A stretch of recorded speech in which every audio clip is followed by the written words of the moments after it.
All right, there were so many fantastic movies that were nominated this year, but Aisha and I are going to talk about our picks for what we think is the perfect film to watch if you want a romantic night in, or the most entertaining to watch if you're hanging out with your friends, or the one that's just perfect for the whole family. So we're going to do one at a time. Let's start with your pick for most romantic. So of the Best Film nominees for most romantic, I picked Little Women. Oh. Although it's not traditionally a romance per se, I think that this is a story about loving yourself, embracing who you really are. There are obviously lots of love stories, lots of little romantic moments in the movie. You know, Amy and Joe, and then Amy and Joe. That would be Amy interesting. and Joe. That would be really would be a very racy little bit. Lori and Joe, and then Lori and Amy, and then Joe and Professor Bear. But I just think it's a sweet movie. It's a good movie about empowerment and about kind of chasing your dreams, which I love.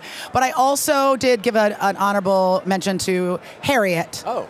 Just because it's just a great date night film. It's uplifting, inspiring, fantastic. Cynthia Erivo did such a great job, and I'm so glad that she sings in that movie because I love her singing voice. She's wonderful. My pick for most romantic is a nominee for Best Foreign Language Film and Best Actor, Pain and Glory. Okay. The Pedro Almodovar film starring Antonio Banderas. First of all, it's a fantastic film just in general. It has several plots that kind of come and go throughout the movie, but there's one subplot between Antonio Banderas and an ex-lover of his who comes back into his life. And there is a scene that is so electric between them. It's the sexiest on-screen kiss I think I've ever seen. So if you want a romantic moment, I would highly, highly recommend Pain and Glory. Also, you know, the lovely Latin language. Always yes, good. always Okay, sexy. so for most comedic, kind of most entertaining, what was your pick? You know, this was really hard because there were great films out there this year, but Jojo Rabbit is quite possibly one of the most extraordinary films about Nazi Germany that also has all of these uplifting moments. It's so funny. I mean, Taika Waititi is a singular filmmaker, and this movie just surprises you at every turn. You can't believe what he's been able to do, what he's been able to synthesize in this movie. It's so sweet, so endearing, and frightening at the same time, Yes. but really wonderful. Sam Rockwell is in it as a Your gay buddy. Nazi.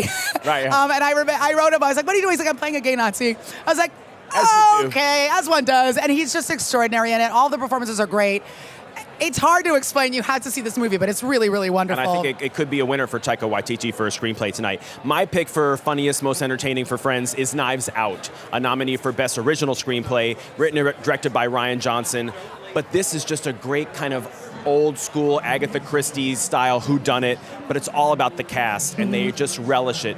Daniel Craig, Jamie Lee Curtis, Don Johnson, Chris Evans, Toni Collette, they all work really well together, but they all are good at stealing their scenes in a way that feels kind of appropriate. So that's my Some of these people who don't typically do comedy either, they really No. stepped outside of Yeah. their experience and their wheelhouse here. All right, so for the most family-friendly pick, what's Well, yours? okay, first of all, full disclosure, I don't have children. Either. So I might not know, like, tonally what you, like, don't take a little kid to this movie, because it's, you know, there's a lot of fighting in it, but I picked Star Wars: The Rise of Skywalker. Oh, sure. I have seen every single one of these films. I started when I was a very little kid. My dad let me cut school to see Return of the Jedi. And it's incredibly satisfying, empowering for little girls everywhere. I've seen so many little girls dressed up as Rey this year. Oh, It's sure. so great. It's fun. It's satisfying. It wraps up this saga beautifully, and it's just a great ride. My pick for family-friendly is one of my favorite movies of the year and one that I hope wins animated film tonight, Toy Story 4. And let me tell you, this franchise, which we thought was over with Toy Yeah. Story 3, is like arguably better than ever. Toy Story 4 made me cry. It made me laugh. It is absolutely brilliant. I just don't know how those Pixar people do it, but they do. It's the sequel that you didn't know you needed. It's so true. I am always crying. I cried so hard at the end of Toy Story 3. Same. I can't All take of it them. anymore. It's so I know. good. All right, so well, great. your movie night experience would not be complete without the perfect companion, our sponsor, M&M's. I love M&M so much. And, you know, it's not the best movie night ever without just those delicious little chocolate candies in your hand.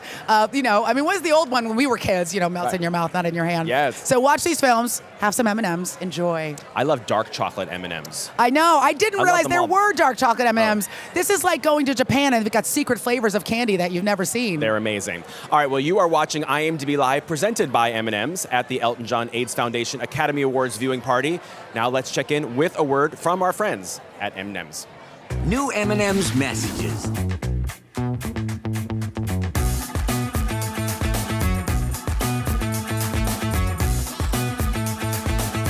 let him say it for you.